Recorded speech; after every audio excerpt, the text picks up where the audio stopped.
buat je aktiviti, at least bergerak. At least korang buat something yang korang buat berpeluh. At least.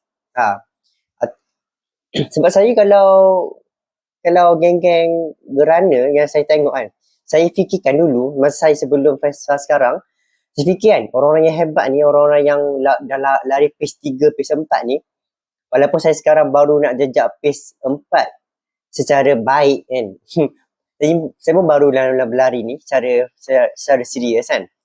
Saya fikir macam orang yang hebat ni selalu lari laju kan, selalu lari jauh. Tapi saya fikir balik, bila saya usia lah kan, saya tengok tiba status story kan, sometimes dia lari je slow. Kadang-kadang saya tengok juga dia lari pace 7 kan, untuk 5 kilo. Tu lah dia nak rest. Padahal dia nak rest. So bagi ada orang, pace 7 tu dia punya recovery rate kan. Recovery pace kan. Slow